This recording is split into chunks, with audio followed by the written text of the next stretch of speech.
চাঁপাইনবাবগঞ্জ সীমান্তে ফের উত্তেজনা, আন্তর্জাতিক আইন ভঙ্গ করেছে বিএসএফ। শিক্ষা প্রতিষ্ঠানে গোপন রাজনীতি নিষিদ্ধের দাবি জানালো ছাত্রদল। নিত্যপণ্যের উপর ভ্যাট ট্যাক্স বাড়ানোর প্রতিবাদে ইনসানিয়াত বিপ্লবের সংবাদ সম্মেলন। পাচার হওয়া অর্থ উদ্ধারে বিদেশি আইনজীবী নিয়োগ করবে সরকার। চ্যানেল পূর্ব বাংলার শিরোনাম শুনলেন, এখন বিস্তারিত। চাঁপাইনবাবগঞ্জের শিবগঞ্জ উপজেলার চৌকা সীমান্তে আবারও উত্তেজনা দেখা দিয়েছে। আজ শনিবার দুপুরে উপজেলার বিনোদপুর ইউনিয়নের চৌকা ও কিরণগঞ্জ বিজিবি সীমান্ত ফাঁড়ির মাঝামাঝি এলাকায় এই উত্তেজনা দেখা দেয়। এছাড়া ভারতীয় অংশ থেকে বাংলাদেশিদের লক্ষ্য করে কাঁদানে গ্যাসের শেল ছোড়া হয়েছে বলেও অভিযোগ করেছেন স্থানীয়রা। সীমান্তের বাসিন্দারা জানান, আজ দুপুরে সীমান্তের শূন্যরেখার পাশে বাংলাদেশের ভেতরের জমিতে ঘাস কাটতে গিয়েছিলেন দুই যুবক।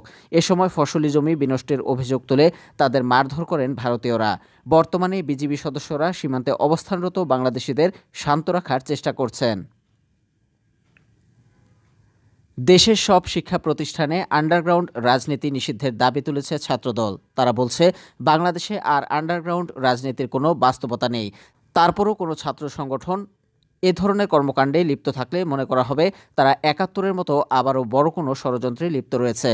আজ শনিবার বিকেলে কেন্দ্রীয় শহীদ মিনারে ছাত্রদলের মার্চ ফর জাস্টিস শীর্ষক কর্মসূচিতে মিছিল পরবর্তী সমাবেশে একথা বলেন নেতারা। ফ্যাসিস্ট শেখ হাসিনার শাসনামলে শিক্ষা প্রতিষ্ঠানগুলোতে সন্ত্রাসী সংগঠন ছাত্রলীগ কর্তৃক সংগঠিত সন্ত্রাসী কর্মকাণ্ডের যথাযথ বিচার, সন্ত্রাসীদের সাজা নিশ্চিত করা এবং ছাত্র জনতার গণ অভ্যুত্থানে ফ্যাসিবাদের দোসর হিসেবে ভূমিকা পালনকারীদের বিরুদ্ধে তদন্ত সাপেক্ষে উপযুক্ত ব্যবস্থা নেওয়ার দাবিতে এই কর্মসূচি করেছে ছাত্রদল। নতুন অতিরিক্ত ভ্যাট ট্যাক্স জনজীবনে চলমান আর্থসামাজিক সংকট আরও ভয়াবহ করবে।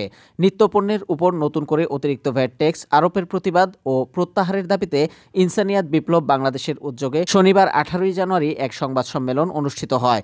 ইনসানিয়াত বিপ্লবের ঢাকা গুলশানস্থ কেন্দ্রীয় কার্যালয়ে আয়োজিত এ সংবাদ সম্মেলনে বক্তব্য রাখেন ইনসানিয়াত বিপ্লবের চেয়ারম্যান আল্লামা ইমাম হায়াত। এ সময় তিনি বলেন, দ্রব্যমূল্যের অসহনীয় মূল্যবৃদ্ধি, জনজীবন চরম আর্থিক সংকটের মধ্যে নতুন করে ভ্যাট আরোপ প্রতিটি পরিবার ভয়াবহ সংকটে পড়বে।